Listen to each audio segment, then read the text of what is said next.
Hello class, welcome back to the School of Redstone, and today we're going to be going over observers. So let's head up to the lab room and get started.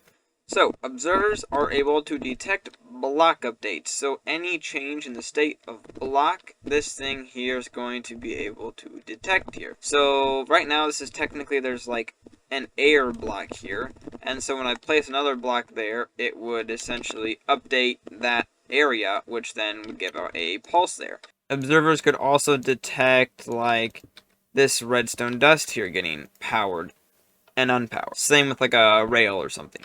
They can also detect water flowing over it, which means they can also detect lava. So essentially, any, like, block change of state here, they're going to be able to detect it. So, like, if a crop were to grow behind it, it could detect that. If dirt were to go, from dirt into a grass block, it would detect that. When copper changes its state, it'll detect that as well. Just different things like that. Any block update you'll be able to detect. Now, an observer can also be updated by another observer getting powered behind it here. So as you'll see, we have an observer pointing upwards here and another one pointing out. And when that observer there is updated, it updates this one, which powers that lamp there. Now, you can also run the observer sideways here, like on this design here, which gives out a pulse there. You can also run the observer downwards, and it would also work as well. You can create what's called an observer clock here, which is where you have two observers facing in opposite directions, and they just continuously give out a pulse. And this pulse is actually so fast that this light actually won't turn on and off. However, if there's like a sticky piston here, that thing would move. Now, because observers just give out a one-tick pulse, you are able to do things like this here, where that piston will spit out its block. Now, kind of as I was saying earlier, observers, they're able to detect the change state of a block. This also goes for powering a block and unpowering a block. So as you'll see, if I hit this note block here, it gives out a pulse there, and that thing turns on and then goes off. Now, technically, this thing was not powered there when I hit it. It just went off, so it's only going to go off that one time. However, if I flip this lever here, you'll see that it just gave out a pulse, and that thing turned on and then off. And now this thing is being powered. But if I flip this, that's going to be unpowered, which would then also update this observer, and it's going to give out another pulse here. You can kind of see this better when I activate it with a button. That lamp will flash twice. Just like that. Now, with this kind of design here, you can make things like item elevators, which is what I have over here. So basically all this is you just have some droppers here with a chest on top and a little input system right here. And then this lever just toggles it on and off. So what I have is an observer clock right here. And then they're all running upwards, constantly being activated, which is constantly updating these observers here.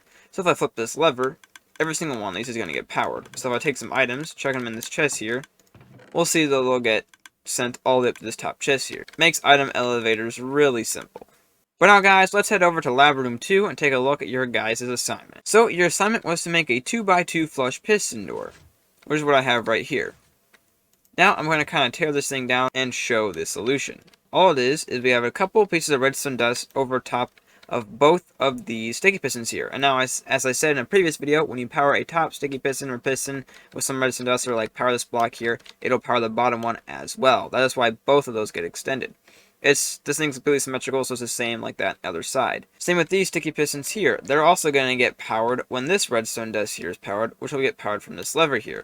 Which means that the moment those push over here, they're going to extend out. I also have a redstone repeater here set on 2 ticks of delay, so that way these things here will get pulled back at a later time. That gives it time for these pistons to retract before those ones retract, and that's why the opening works. Now, if there wasn't that 2 ticks of delay here, this would not work. However, adding that delay allows them to get pulled back, and then you can kind of walk on through. Now, if you guys are struggling with these, most of the time I do have tutorials for all these, so you can go ahead and watch those. But if you can't find something you're looking for, then go ahead and just leave a comment on this video. Or if you need even more help, go ahead and join my Discord server. There's a link in the description of this video. Well, class, that's all I have for today's lesson. Hope you guys enjoyed. If you did, make sure to leave a like and don't forget to subscribe. In the next lesson, we'll be going over hoppers. But class, have a great day. And because so many of you guys have subscribed, I was actually able to build a secret teacher's lounge here underneath the steps. Nothing too fancy, you just got a little table here, you got a little fridge over here, get some food. Get out, you just kind of hit this little note block here. So guys, if you want to see me build some more cool things in this school, let me know what kind of things you want to see me add in the comments of this video. But guys, have a great day, don't forget to stay cool, and I'll catch y'all in the next one.